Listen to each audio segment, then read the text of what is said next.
제가 좀 보고하도록 하겠습니다. 네, 오늘 말씀은 이제 함께 나눌 텐데요. 너무 유명한 말씀이죠.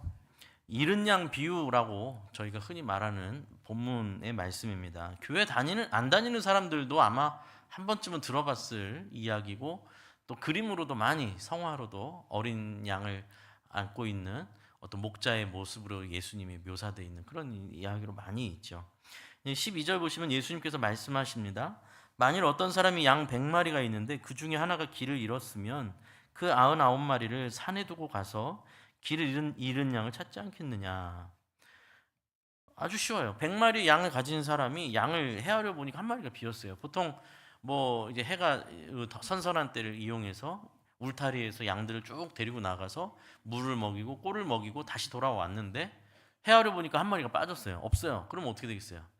찾으러 가야 하는 거죠. 그래서 울타리 안에나 안전한 곳에 또 사람을 맡겨놓고 가는 겁니다. 99마리를 내팽개치는 게 아니에요.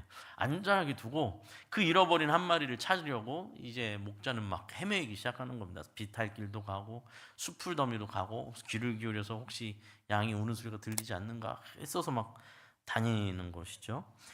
그러면 어떻게 하겠느냐? 그래서 12절에 이렇게 말씀해요. 그 99마리를 산에 두고 가서 길 잃은 양을 찾지 않겠느냐? 이제 이 말씀이죠. 그리고 13절 말씀 보면 만일 찾으면 길을 잃지 아니한 99마리보다 이것을 더 기뻐하리라.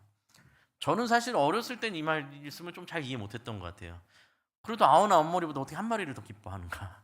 99마리가 더 소중한 거 아닌가? 99마리를 가치 없다고 말하는 게 아니죠. 그 한 마리를 그만큼 귀하게. 요거는 이제 제일 쉬운 방법은, 이해하기 쉬운 방법은 아이를 키워보면 아는 일인데, 저희도 아들이 둘이라고 가지고 어렸을 때 막 뛰어댕기고, 어렸을 때 4-5살 뭐 이럴 때 너무 정신 없잖아요. 한번 잠깐 딴 데 쳐다보면 사라지는데, 첫째 아이가 그냥 쇼핑몰에서 잠깐 이렇게 쳐다보고 보니까 없어져가지고, 하여튼 그 층을 막 땀을 흘리면서 제가 뛰어다녔던 기억이 납니다. 막 땀 흘리고 뛰어다니는데 없어요. 그래서 얼마나 놀랬겠습니까? 온갖 상상이 다 들죠. 또 누가 집어갔나 막 생각 들고 막. 그런데 이제 보니까 잃어버린 그 장소에서 가만히 생각해 보니까 앞에 한 2-30m 앞에 에스컬레이터가 있었단 말이에요. 혹시 그걸 탔을까? 혼자서 못 타잖아요, 어렸을 때. 설마 하고 또 밑에 층으로 내려갔더니 거기 저쪽 구석에 앉아 쪼그려 앉아 울고 있는 거죠.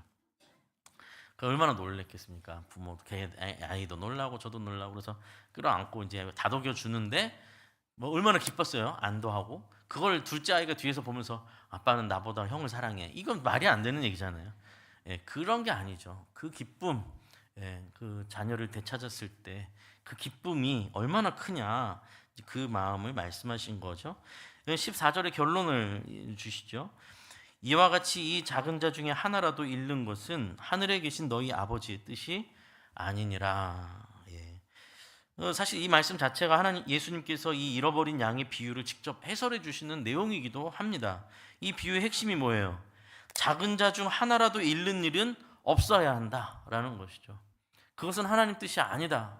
하나님 뜻은 뭐예요? 그 한 마리의 양을 찾아 헤매이는 것이 목자의 마음이 하나님의 마음이신데, 한 마리의 양을 가볍게 여기는 것이 아니다. 그리고 너희도 그 마음을 이해하고 품어야 된다라는 말씀인데, 여기서 좀 너무 단순한 내용이잖아요. 좀 더 부연하자면, 저희가 지금 마태복음 18장 계속 읽어왔는데, 계속 26장부터 사실 계속 읽어왔죠. 또 이어서 이 맥락이 있다라는 걸 좀 기억하셔야 됩니다. 이 말씀의 맥락. 말씀의 맥락이라는 게 뭐냐면, 저희가 18장 시작할 때 기억나시죠? 어떻게 18장이 시작됐는지.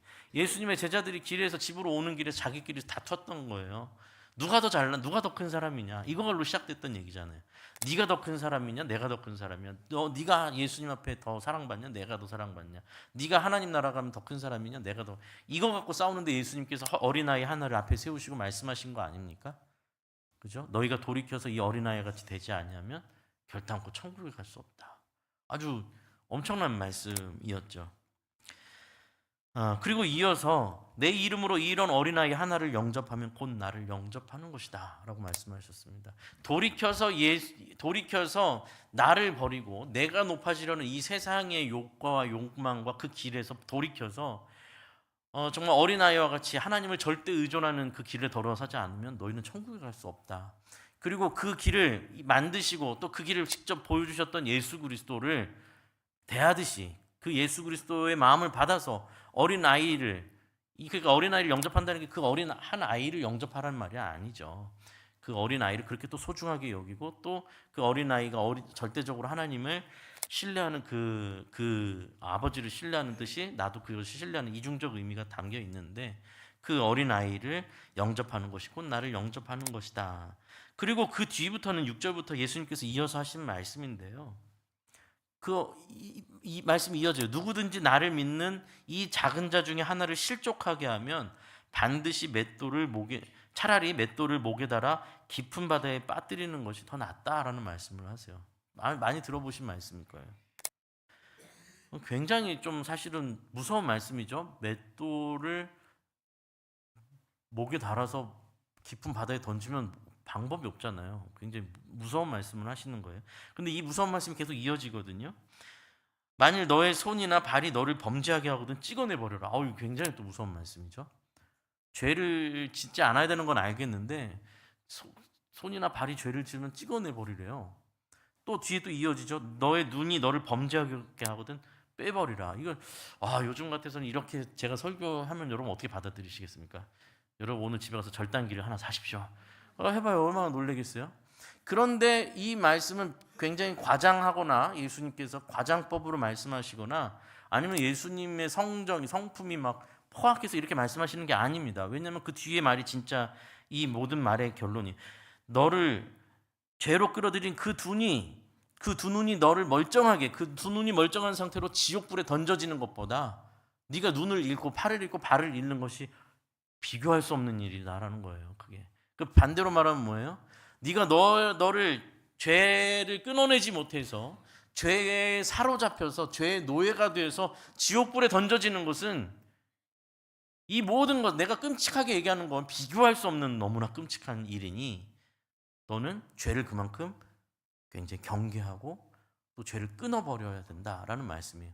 근데 사실 이 본문도요. 여러분 보통 저희가 이 죄에 관해서 그래서 뭐 맷돌을 목에 감아서 뭐 이렇게 바다에 던져진다든지 팔다리를 잘라낸다든지 눈을 뽑는다든지 이야기를 요 단락을 끊어서 보는 경우가 많아요. 그래서 죄가 얼마나 무서운 건지 죄로 인해서 우리가 얼마나 위험한 건지 이렇게 이제 보는 경우가 많은데 다시 말씀드리지만 맥락을 봐야 되는데요.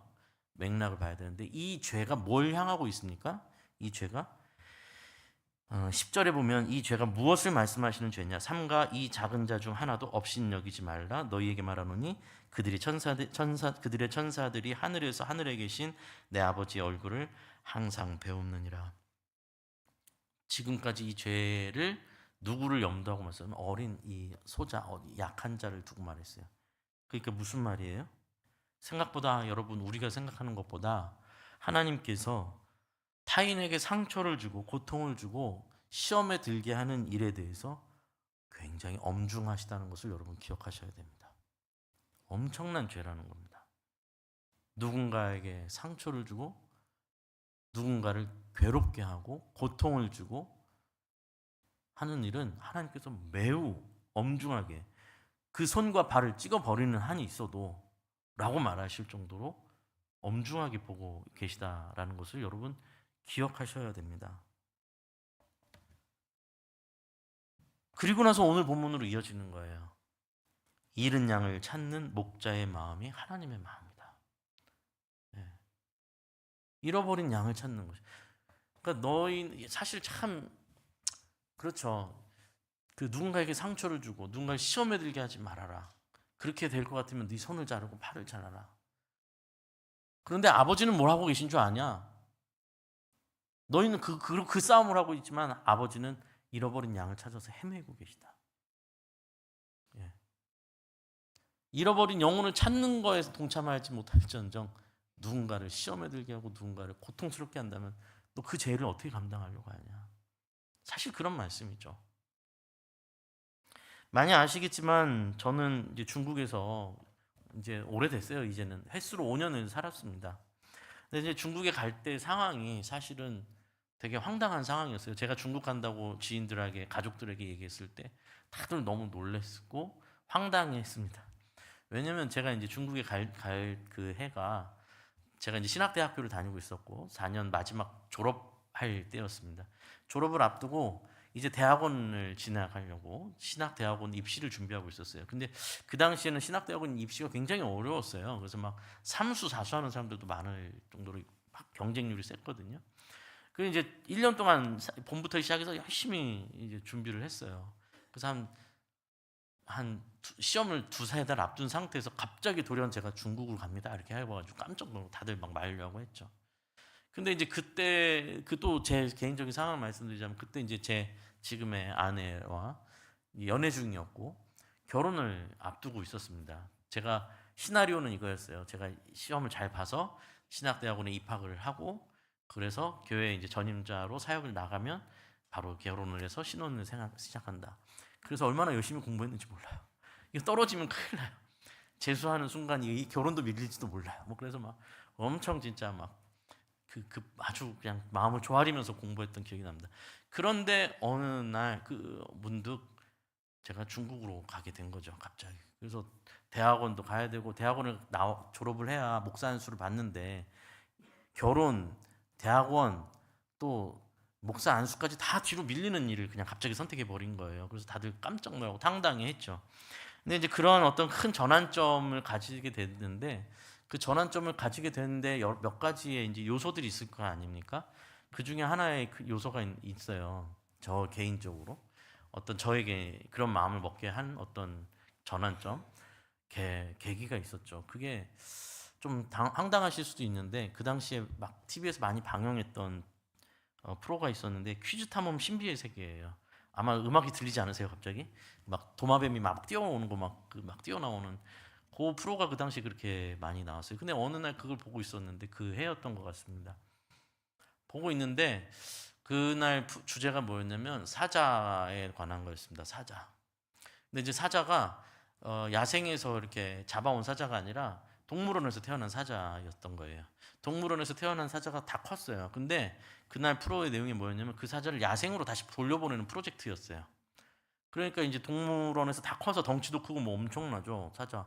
근데 이 사자를 야생으로 다시 돌려보는 정글로 이렇게 야생으로 보내는 걸 이제 프로그램을 진행하는 거였어요. 근데 이제 제가 그걸 보다가 충격을 받은 거예요. 뭐였냐면 이 사자는 어려서부터 새끼 때부터 이렇게 생고기를 주면 그거 막 맛있게 먹었을 거 아니에요? 엄청 먹었죠. 근데 야생으로 보내야 되니까 사냥을 해야 되잖아요. 이제부터 나가면 그걸 훈련 적응 프로그램을 하고 있는 거예요.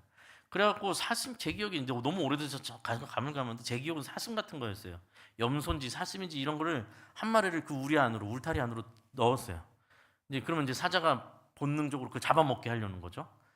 그러면서 이제 사냥을 다시 사냥을 할 수 있게. 그 이제 참 미안한 얘기지만 염소인지 사슴인지 입장에서는 들어갔더니 사자가 있으니 얼마나 막 벌벌벌벌 떨죠 저쪽 구석에서. 근데 그때 제가 놀랬던 게 뭐였냐면 사자도 저쪽 구석에서 벌벌 떨고 있는 거예요. 머리를 쳐박고. 그러니까 자기 평생에는 그 생고기만 던져 죽은 생고기만 먹다가 살아있는 짐승을 처음 마주하게 되니까 막 구석에 머리를 박고 있는 거예요. 근데 제가 이제 그걸 보면서 느닷없이 저게 내가 아닐까라는 생각이 든 거예요. 제가 이제 신학대학을 갈 때만 해도 막 정말 뜨거운 마음으로 불타는 마음으로 신학교 가서 졸업할 때가 되고 대학원 입시를 앞두고 대학원을 가면 어떻게 앞으로 결혼도 하고 내 인생이 어떻게 되겠지 하고 프로그램을 쫙 짜고 있었는데 그러다가 그 사자를 봤는데 마치 저 사자가 나 같다라는 생각이 든 거예요. 내가 처음 주님 만나고 뜨겁게 주님 앞에 내 삶을 헌신하겠다 하고 그리고 신학교를 왔는데 지금 이제 이 현실 속에서 막 계획을 짜는데 마치 야생성을 다 잃어버린 사자 같은 제 모습이 아닌가라는 마음이 들어서 굉장히 큰 자극이 됐어요. 중국으로 아까 드렸듯이 중국으로 가는 어떤 한 계기가 됐던 사건 중에 하나입니다. 이왕 기왕 이야기가 나왔으니까 또 하나 더 이런 전환점을 주었던 사건들 좀 더 나눴으면 좋겠습니다. 중국에서 이제 유학생 사역을 막 시작해서 막 했습니다. 사역을 하면서 유학생들하고 막 어우러져서 살고 뭐 하다가 청년들하고 같이 영화를 같이 보는 날들이 많아요. 중국은 그 당시에 영화를 DVD 문화가 막 컸거든요. 같이 기숙사 방에였던 것 같은데 다 같이 앉아가지고 우리 청년들하고 같이 영화를 봤는데 쉰들러 리스트라는 영화였습니다. 쉰들러 리스트. 아마 보신 분도 계시고 못 보신 분들은 한번 보시면 좋겠습니다. 한 3시간이 넘는 긴 영화예요. 근데 실화를 영화로 만든 겁니다. 스티븐 스필버그 감독이 만든 걸로 기억하고 있는데요. 이 영화의 배경이 실제 사건인데 2차 세계대전 때 이야기예요. 2차 세계대전 때 그 오스카 쉰들러라는 사람이 독일 남자인데 사업가예요. 독일 남자 사업가인데 전쟁통에 이 세계대전 전쟁통에 기회를 딱 보다가 이 사람 기회주의자적인 면이 많았거든요. 그래서 기회를 딱 보다가 요 전쟁으로 돈 벌 수 있겠다 싶어갖고 전쟁 지역 근간에다가 공장을 세웁니다. 그리고 군수용품을 만드는 공장을 만들어요. 전쟁이니까 군수용품이 뭐 엄청나게 필요하지 않겠습니까? 그래서 그걸로 엄청나게 돈을 벌어요. 근데 돈을 버는 거에 또 하나의 방법이 뭐냐면 아시다시피 나치가 유대인들을 엄청나게 학살했지 않습니까? 그래서 유대인들 지역에 거기 공장을 지어가지고 유대인들을 일꾼으로 직원으로 받는 거예요. 그러면 그 사람들은 사실 몸값이 거의 없어요. 그 당시에 그냥 사는 것만으로 다행인 거니까. 그래서 그 사람들의 완전 저임금, 초저임금을 가지고 군수용품을 만들어서 또 납품을 하니까 돈을 엄청나게 버는 거죠. 이제 이야기가 이제 이렇게 전개되는 거예요. 실제 있었던 일이고.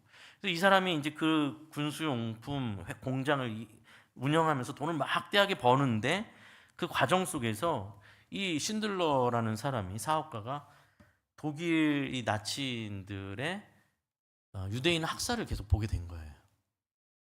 유대인 학살하는 걸 계속 보게 된 거예요. 그러다가 점점 양심의 가책을 느끼기 시작합니다. 근데 그 사람의 그 변화가 영화 속에 계속 나와요. 그러다가 나중에 그 지역에 있는 사람들이 다 아우슈비츠 수용소로 가게 되는 상황이 됐어요. 그러니까 이 사람은 아는 거예요. 이 독일 사업가는 다 알아요. 그래서 이 사람들이 아우슈비츠 수용소로 가게 되면 다 어떻게 얼마나 끔찍하게 다 죽을 줄 아니까 이 사람이 자기가 있는 것 막 뇌물을 써가지고 그 독일 그 나치 간부한테 막 뇌물을 주면서 뭘 하느냐면 그때부터 뭘 하기 시작했냐면 자기 공장이 손이 모자라다. 그러니까 지금 손이 부족한데 유대인들 그 쓸데없는 그 필요도 없는 가서 땔감부로밖에 쓸 수 없는 그 유대인들 그거 갖다 버리면 뭐하냐 이제 이러면서 우리 공장에다 좀 보내달라. 근데 그 다 사용해야 된다. 뇌물 막 줘가면서 막 하는 거야. 그래서 그 동네 사람들을 살려내려고 이제 리스트를 주고 리스트당 돈을 막 얼마씩 내서 그 사람들 그 동네 사람 명단들 해서 돈 주고 그 목숨을 사는 거죠. 그 리스트가 이제 쉰들러 리스트인 거예요. 쉰들러의 리스트. 근데 그 명단으로 살아난 사람이 1,100명이 넘어요.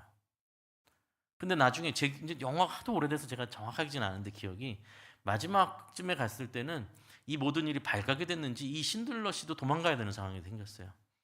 사람들 왜냐면 그 공장에 있는 사람들 거기 있어도 위험하니까 망명시키고 막 이런 일들을 도왔던 걸로 기억합니다. 아무튼 이들을 막 도망시키고 살려내고 이 신들러라는 사람도 자기 이 사업이고 뭐고 다 이제 다 들통나가지고 도망가야 되는 상황이 돼서 망명하려는 때 이제 망명하는 기차 앞이었나 그 앞에 가서 이제 딱 그 기차를 타고 망명하려고 할 때 거기에 유대인들이 인사하고 마중하러 나온 장면이 있었어요. 그 유대인들이 아이를 안고 자기 자녀들도 안고 다 앞에 나와서 이 신들러 씨한테 감사의 인사를 합니다. 당신이 우리를 이렇게 생명을 걸고 도와주었다. 이제 그 장면이 너무너무 저한테는 눈물 나는 장면이었어요. 그 장면에서 그 신들러 씨가 이제 고급 승용차를 타고 멋있는 양복을 입고 있는 사람이죠. 사업가로서. 근데 거기서 무너집니다. 그 사람이. 그 영화에서 그 사람이 그렇게 무너지는 장면이 아마 거기가 처음이었던 것 같아요. 무너지면서 주저앉으면서 웁니다. 울면서 말을 해요. 내가 이 반지 하나만 팔았어도 한 명 더 살릴 수 있었는데 내가 이 차를 팔았더라면 그 명단에 사람을 더 넣을 수 있었는데 그러면서 오히려 죄송합니다, 미안합니다 뭐 이래요. 그러자 이제 그 유대인들이 아닙니다.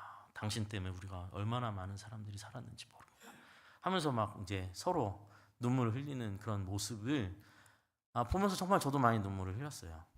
근데 이제 그걸 보면서 제가 목회자로서는 제 마음에 되게 엉뚱하죠. 사실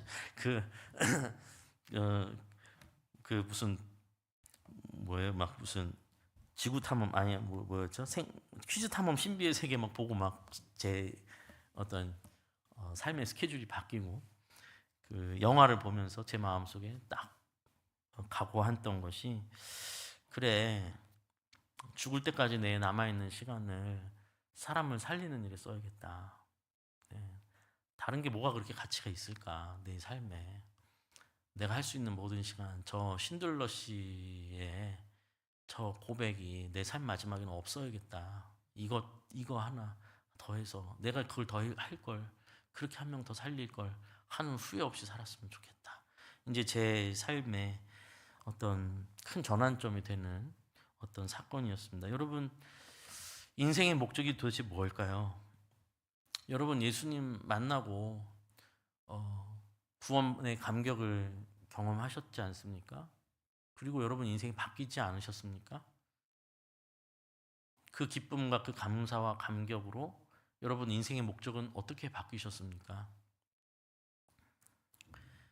돌이켜 어린아이와 같이 되어야 한다는 그 예수님, 그 예수님을 따르는 인생은 도대체 어떤 목적을 가져야 할까요? 여전히 자기중심성에 갇혀있는 사람은 자기만을 위한 인생, 자기 만족을 위한 인생을 살아갈 뿐입니다. 작은 자를 고통과 괴로움에 빠지게 만드는 사람들이 되고 맙니다. 자기 안에 갇혀있는 사람은 사실상 길을 잃은 사람입니다. 자기 안에서 답을 절대로 찾을 수 없기 때문에 제가 봤을 땐 크게 두 갈래 길로 빠집니다. 첫 번째는 쾌락주의입니다. 어차피 이 짧은 인생 뭐가 있는가, 내가 해보고 싶은 거 버킷리스트 막 세워가지고 내가 이건 다 해보고 죽으리라. 그거 다 하고 죽으면 뭐 좋나요? 그거 다 하고 죽으면 뭐가 천국이에요 그게? 잘 모르겠습니다. 무슨 금욕주의를 말하는 게 아닙니다. 지금 여러분 제가 무슨 금욕주의로 여러분 뭐 밥도 맛있는 거 먹지 마세요 이런 게 아니라 인생의 전체적인 큰 목적에 관해서 말씀드리는 겁니다.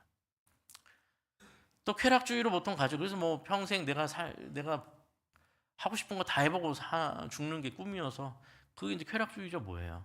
그걸 위해서 돈을 많이 버는 거고 또 그 돈 많이 벌어서 남들 부럽지 않게 살아보리라. 혹은 허무주의로 갑니다. 염세주의나 허무주의로 가는 경우가 많죠. 그 뭐 해보니 별거 아니더라. 뭐 해보니까 뭐 돈 많다고 밥을 7끼 먹는 것도 아니고 어차피 밥은 하루에 3끼 먹는 거고 뭐 해봐야 다 거기서 거기다.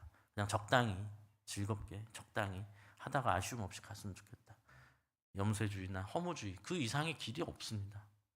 인간의 삶이 유한한 삶 속에 뭐가 있겠습니까? 그러나 영원한 하나님의 나라를 본 사람들, 하나님의 마음을 조금이라도 깨달은 사람이라면 그리 살 수가 없습니다. 자기 중심성이 깨져버리기 때문입니다. 이것은 허무함밖에 남지 않는다는 걸 알기 때문입니다. 예수 그리스도의 마음을 받게 됩니다. 그리고 그 마음은 자연스럽게 잃어버린 한 마리 양을 찾아 헤매는 목자의 마음을 향하게 되어 있습니다. 그렇게 사람을 소중하게 여기게 됩니다. 귀하게 여길 줄 아는 마음을 갖게 됩니다. 그 마음을 하나님께서 주십니다. 제가 1층에 추천도서를 연기자인 김혜자님의 책을 비치해 두고 지난번에 소개도 해드렸죠. 사실 제가 20대에 20대 후반에 아까 말씀드렸던 그 다큐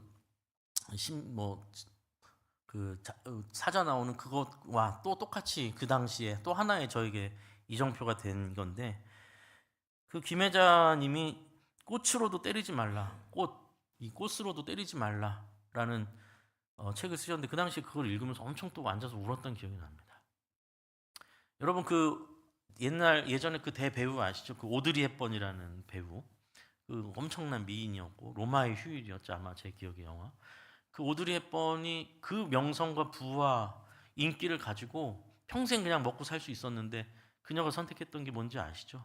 아프리카 오지로 들어가는 겁니다. 평생을 그렇게 다녔습니다. 소말리아, 에티오피아 그런 최빈국 다니면서 구호 활동을 했죠. 우리나라에도 김혜자님이 계십니다. 정말 똑같아요. 제가 봤을 때 이분도 젊은 날부터 그 아프리카 오지를 다니면서 특별히 그 전쟁 지역에 일어나는 비참한 상황들, 전쟁 지역에 있는 내전하고 있는 그런 지역에 아이들이 어떻게 살고 있는지를 가서 보고 사람들에게 알리는 일들로 굉장히 많은 시간들을 쓰신 걸 봤습니다. 책의 내용을 보면 정말 눈물이 안 날 수 없습니다. 정말 평생에 걸친 헌신을 정말 제 마음 깊이 존경합니다. 지금도 전쟁의 소식으로 세상이 어지럽습니다, 여러분. 그렇죠? 어지럽습니다. 뉴스를 보면 참 조마조마합니다. 앞으로 어떻게 일이 진행될지. 여러분, 저와 여러분이 뭐 갑자기 나서서 한두 명이 전쟁을 막 막아버릴 방법은 없을 겁니다. 그렇죠? 또 기아로 굶어서 죽는 사람들을 한꺼번에 다 어떻게 막을 방법은 없을 겁니다. 그러니 나는 오늘 내 삶을 잘 살아보리라, 그것도 아니란 말씀입니다. 우리가 전쟁을 없앨 수는 없고 우리가 기아와 죽음을 막을 수는 없지만요, 여러분, 내 이웃에게 밥 한 끼 살 수 있지 않습니까? 할 수 있잖아요. 외로워 보이는 사람한테 말 먼저 걸어 주실 수 있잖아요. 잘 안 보이는 성도님께 전화할 수 있잖아요. 핑계 대시면 안 됩니다.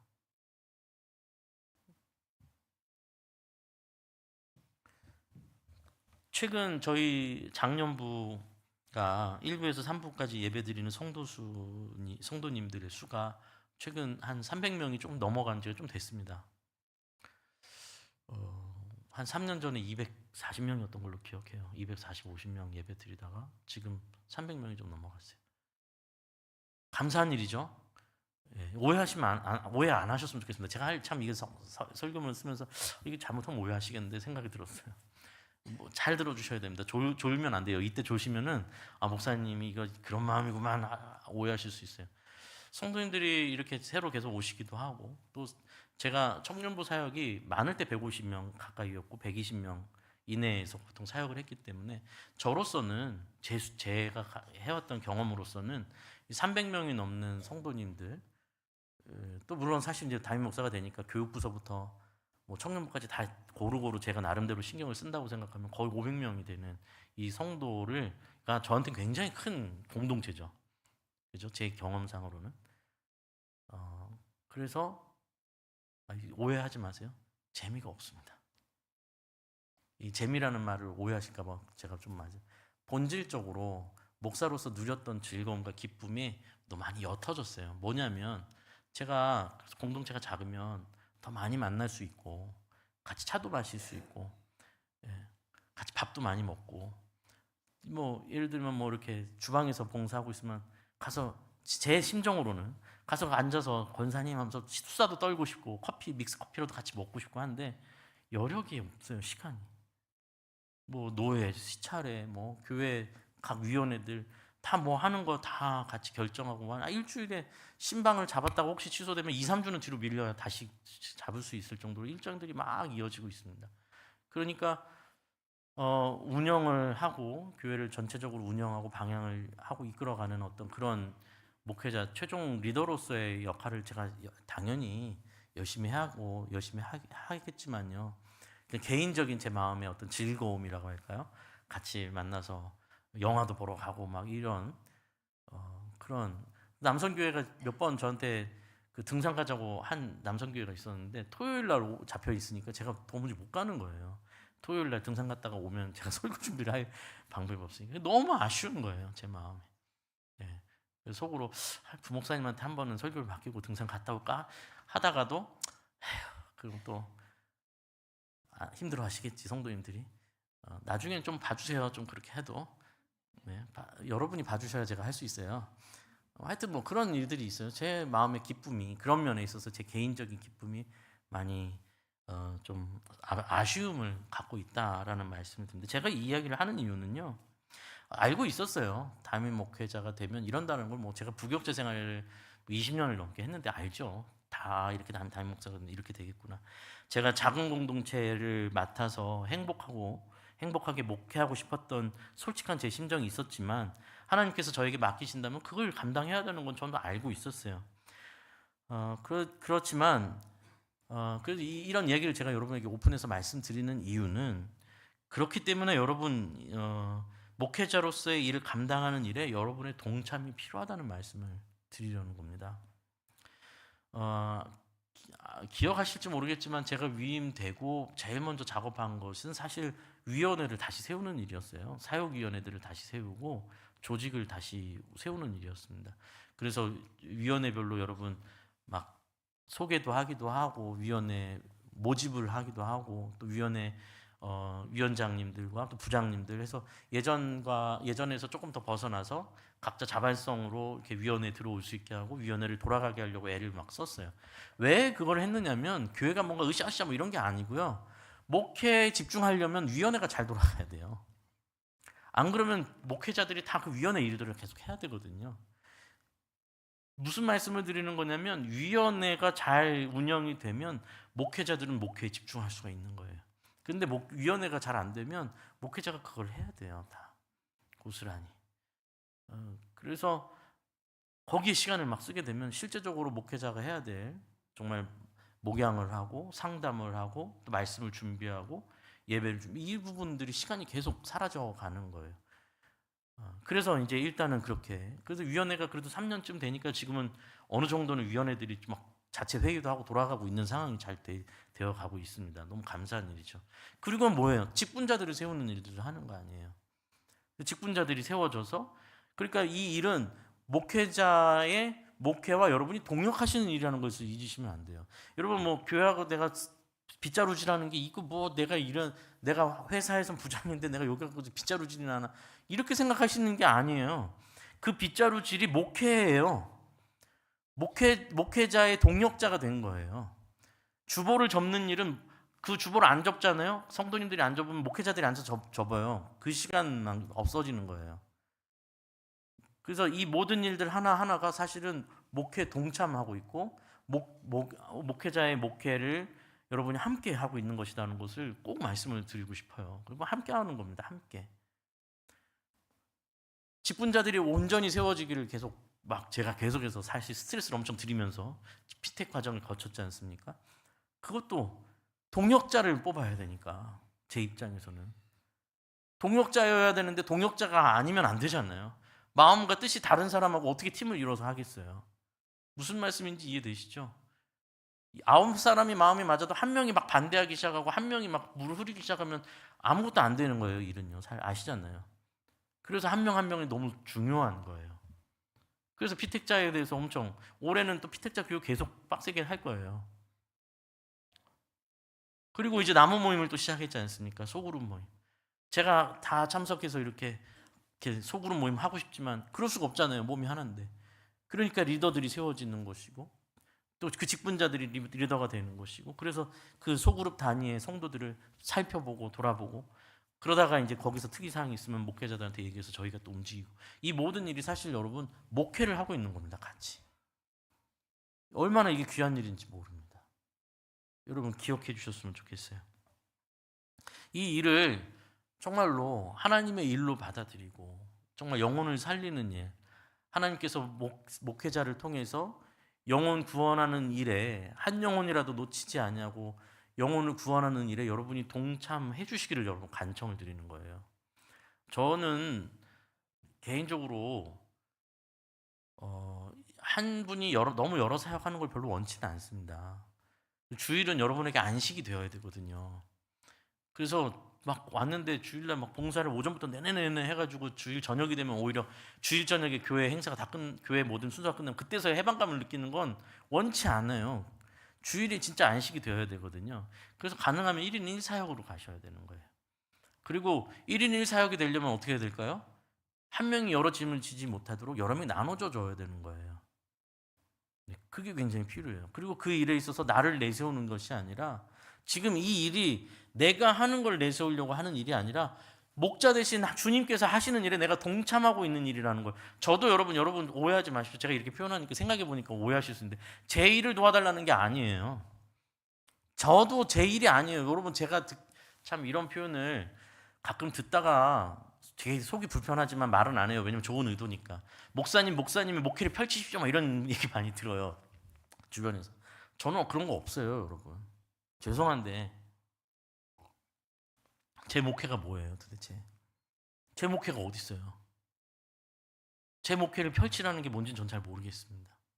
25년을 넘게 사역했는데 모르겠습니다. 갈수록 모르겠습니다. 그런 거 없어요. 주님의 목회죠, 주님의 목회. 주님이 목자 되시도록 저는 비켜줘야 돼요. 자꾸만 비켜줘야 돼요. 그 일을 저도 주님께서 하실 일을 제가 해야 된다고 생각하고 하는 거예요. 그 일이 저만이 아니라 여러분들도 같이 해주셔야 되는 거예요.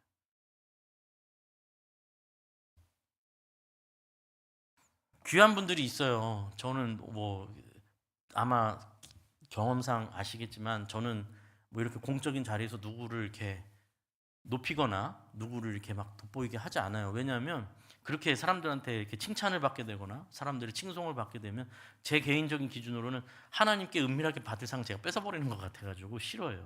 그리고 또 인간인지라 교만해 줄 수도 있는 것이고 하니까 주님께서 아신다, 주님께서 상 주시리라는 것을 저는 믿고 누구를 이렇게 드러내지 않습니다. 근데 오늘 기왕 얘기가 나왔으니까 제가 좀 몇 분을 조금 우리 교회에서 제가 감사하게 여기고 있는 분들을 조금 이야기를 꺼낼까 해요.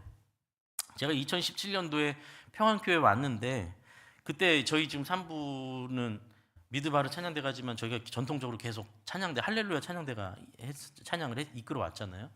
그때 17년도에 저희 교회 왔을 때 굉장히 그때도 찬양대가 굉장히 크고 열심히 했어요. 그때 그 황정규 장로님이 지휘를 하셨죠. 정말 열심히 하셨어요. 그러다가 이제 젊은 지휘자가 오게 되니까 황정규 장로님 아무 말씀 안 하시고 그냥 2부로 내려가셨어요. 다 딱 넘겨드리고. 그리고 2부 가셔도 조용히 계시다가 2부에 찬양대가 없으니까 모집을 저한테 말씀을 하시고 그 당시에 말씀하시고 셀라 이제 찬양대를 하나 모집했죠. 셀라 찬양대가 만들어졌어요. 그또 열심히 또 몇 년간을 셀라 찬양대로 2부 찬양대가 엄청 힘있게 찬양했어요. 소수였지만. 그러다가 지금 뭐 작년에 여러 가지 과정을 거쳐서 3부 찬양대가 할렐루 찬양대가 2부로 내려가면서 연합 찬양대를 만들었죠. 그러면서 이제 지휘자를 외부에서 이렇게 청빙하게 됐을 때 그 셀라 찬양대 조용히 다 내려놓으시고 바로 그냥 지금 에클레시아 찬양대원으로 그냥 들어가셨어요. 뭐 거기에 대해서 어떠한 뭐 서운함이나 아쉬움이나 교회가 흘러가는 교회의 필요에 맞춰서 본인이 그냥 그리고 오히려 뒤에서 저랑 얘기할 때는 교회 큰 방향성에 있어서 필요한 부분을 걱정하시기도 하고 의논하시기도 하시면서 저는 사실 너무너무 감사하죠. 이런 분이 계시구나. 정말 이분은 본인이 몇 년 동안 그렇게 땀 흘려서 했던 이 사역이 자기 거라고 생각 안 하시는구나. 얼마나 감사한지 몰라요. 이런 손길들이. 또 남성교회원들은 아마 다 아실 텐데요. 우리 교회 일남성교회는 정말 뜨거워요. 남성교회원들은 아마 다 아실 거예요. 남성교회 일남성교회는 사실 이제 건강관리 하셔야 될 텐데도 제일 앞장서서 솔선수범하세요. 열심히 뭐든지 열심히 하세요. 막 앞장서서 하세요. 제가 여러 번 저희가 모집도 했었는데 너무 힘드니까 잘 안 되는 거예요. 뭐가 안 돼요? 차량 운행이 잘 안 돼요. 지금 차량 운행이 많이 필요해요. 근데 차량 운행이 잘 안 됩니다. 뭐 각자 다 섬기고 있는 일들이 있어서 그렇기도 하고. 근데 이 차량 운행도 사실 김홍중 집사님하고 이호영 집사님 정말 죄송한데 계신데 제가 이런 거를 하고 싶진 않은데 몇 년 동안 정말 두 분이 이제 좀 쉬실 때도 됐는데 할 사람들이 나타나지 않는 상황이 되니까 몇 년 동안은 차량 관리부터 시작해서 지금 수년을 정말 애써주시고 고생하시는 걸 제가 옆에서 봤어요. 너무너무 죄송한 마음도 있고 너무너무 감사하죠. 그래서 그 집사님들이 안 하시면 누가 하게 되는 줄 아세요, 여러분? 아이들 맞이해야 되는 교육자가 가서 운전하는 거예요. 실제로 그렇게 했어요. 교육자가 아이들 맞이하고 교사 맞이해야 되는데 태워올 사람이 없으니까 교육자가 운전해서 나가야 되는 거예요. 그러니까 그 운전은 저희가 목회적 관점에서 봤을 때 너무 고맙고 감사한 일인 거예요. 그리고 그 운전은 그냥 운전이 아니라 목회의 일부인 거예요. 영혼 살리는 일에 함께하고 계신 거예요. 일남선교회에 제가 한번 식사 초대를 받아가지고 갔는데 같이 식사하는데 그렇게 화기애애한 줄 처음 봤어요. 거기 또 일남선교회는 또 얘기하면 박상근 집사님 빼뜨릴 수가 없어요. 박상근 집사님 그렇게 일남선교회를 열심히 섬기세요. 벌써 몇 년째, 저 몇 년인지도 잘 모릅니다. 몇 년째 회장하시면서 식사 끝났더니 갑자기 막 뭘 꺼내세요. 퀴즈 대회를 갑자기 식당에서 해요. 퀴즈 대회를 해서 맞추니까 갑자기 막 상품을 꺼내서 막 저도 하나 맞춰갖고 이만한 상품 들고 왔어요. 막 다들 행복하게 돌아가요. 그거 누가 원래는 교역자가 제가 가서 하고 싶은 일인데 그 일을 해주시는 거예요. 동역자죠, 동역자. 얼마나 귀한 동역자입니까? 얼마나 감사한지 모릅니다. 정말 감사하죠. 이뿐만이 아닙니다. 여러분 계단 올라오다 보면 우리 교회 계단 유치원 옆에 계단 올라오다 보면 예쁜 화분들이 막 있는 걸 보실 겁니다. 누가 시켜서 하는 게 아니라 누군가의 섬김으로 조용히 주중에 와서 관리하시는 분들이, 이 나무 관리하시는 분들, 청소 조용히 와서 하시는 분들, 그 많은 손길들이 없었다면 수련회 성경학교 되면 주방에서 땀 흘려가면서, 정말 그 땀 흘려가면서 식사를 계속 음식 준비하고 설거지하고, 애들은 먹으면서 누가 했는지도 모르는데 그냥 그거 하시는 손길들이 없다면 다음 세대에 무슨 소망이 있겠습니까? 다 그 모든 것들이 여러분 영혼을 살리는 일에 애쓰고 있는 일이다라는 겁니다. 여러분, 교회는요 영혼 살리려고 오는 데예요. 영혼이 살아나는 곳이어야 하는 곳이에요. 예. 딴 거 뭐 하러 오는 게 아니고, 자기 자랑하러 오는 데도 아니고, 뽐내러 오는 데도 아니고, 무슨 사업 논의하러 오는 데도 아니에요. 그러니까 어설퍼도 돼요. 가끔씩 좀 이제 밖에서 활동하시는 분들 중에는, 그러니까 일은 똑바로 해야 된다라는 것 때문에 막 하다가 괜히 서로 상처 주기도 하는데, 그럴 필요가 없어요. 예. 되는 수준만큼 하면 돼요. 왜냐면 목적은 사람 살리는 데 있는 거지, 여기서 무슨 얼마나 대단한 이렇게 실력을 보여주는 게 목적이 아니거든요. 그런데 이제 의외로, 왜 예전에 그런 뉴스가 좀 있었죠. 요즘은 안 그런데, 제가 어렸을 때 되게 황당하게 봤던 뉴스가 많이 봤던 뉴스가 뭐였냐면, 예전에 식목일이 되면 산에 나무 심으러 많이 갔지 않습니까? 그리고 그날은 이제 식목일에 나무 심으러, 학교에서도 많이 갔던 것 같은데, 식목일에 나무 심으러 가고 또 청소해서 쓰레기 다 주워오고 뭐 이런 거 많이 했는데, 중간중간에 한 번씩 뉴스에 나왔던 게 뭐냐면, 식목일에 나무 심고 쓰레기 정리한 다음에 다 끝났으니까 담배 한 대 피다가 그걸로 산 홀랑 다 태워버린 거. 그 담배 때문에. 그 담배 하나, 고작 하나 때문에. 얼마나 허무해요. 교회는 영혼을 살리는 곳이고, 하나님께서 이런 양을 한 마리 잃어버리지 않기 위해서 목사를 쓰시고 교역자들을 쓰시고 우리 성도님들을, 또 직분자들을 세워서 그렇게 애쓰시는 그 곳인데, 그냥 그 담배 하나에 홀랑 타버리는 것처럼 영혼을 상처 주고 영혼을 주저앉게 만드는 말, 이거에 대해서 오늘 말씀하고 계신 거예요, 주님. 그리고 오늘 설교의 결론은 여러분 이겁니다. 여러분, 생명을 살리는 일에 제발 동참해 주십시오. 생명 살리는 일에. 그리고 허무한 시간으로 삶을 낭비하지 마십시오. 꼭 교회 와서 봉사라는 얘기가 아니에요, 여러분. 내 인생의 시간을, 내 인생의 존재를 누군가를 살리는 일에, 주님께서 하시는 일에 동참하십시오. 거기에 기쁨이 있어요. 인생의 기쁨은 거기 있는 거예요. 이웃에게, 그죠? 어떤 모양이 됐든 어떤 형태가 됐든 허무하고 소비적인 삶으로 인생을 낭비하지 마십시오. 생명 살리는 일에 동참하시기 바랍니다. 내가 할 수 있는 일이 뭔지 찾으세요. 이웃에게 좋은 사람 되세요. 거래처 사람들에게 친절하십시오. 좋은 직장 동료 되십시오. 그들에게 생명의 통로가 돼 주십시오. 여러분이 서 있는 곳을 통해서 하나님께서 찾아가시는 거예요. 여러분의 입술의 말을 통해서 그들에게 하나님의 말이 전해지는 거예요. 그렇죠? 가볍게 생각하시면 안 됩니다. 말 한마디, 행동 하나 다 우리가 주님을 대신해서 하고 있는 일이지 않습니까? 죽이는 일에 절대 동참하지 마십시오. 살리는 일에 내 삶을 다 쓰십시오. 여러분, 아무리 맛집을 많이 다니고 뭐 오마카세를 먹고 요즘에 두쫑구 먹고 뭐 별거 다 해봐야 별거 없어요. 누군가 저는 당신 때문에 살게 됐습니다. 그 말 한마디 한번 들어보십시오. 인생이 바뀔 겁니다. 내가 왜 살아야 되는지 알게 되실 겁니다. 당신 덕분에 내가 쓰러질 뻔했는데 일어섰습니다. 당신이 그때 안아주셔서 제가 너무 큰 위로를 받았습니다. 그때 모두가 나를 비난하고 손가락질할 때 당신이 내 편에, 내 곁에 서 있는 바람에 내가 그 시간을 견딜 수 있었습니다. 그것이 주님이 어린 양을 찾아 헤매이는 그 길에 여러분이 함께 서 있는 그 자리가 되는 겁니다. 그 일을 여러분 동참해 주십시오.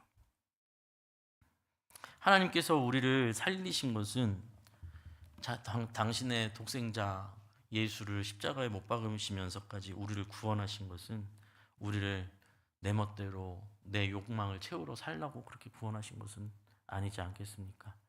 그 생명의 가치가 너무나 큰 것 아닙니까? 우리에게 주어진 생명의 가치가 너무 큰 것 아닙니까? 예수님의 생명으로 맞바꿀 만큼의 가치가 없었지 않습니까? 그런데 바꿨으니 이제는 가치가 생긴 것 아닙니까? 그렇다면 그 가치를 이루시는 저와 우리 사랑하는 시흥평안교회 성도님들 모두 되셨으면 좋겠습니다. 남아있는 삶이 낭비되는 삶이 아니라 아름다움으로, 축복으로, 은혜로 채워지는 귀한 인생 되시기를 간절히 소원합니다. 우리 함께 찬양하고 결단의 기도하고 예배를 마치겠습니다.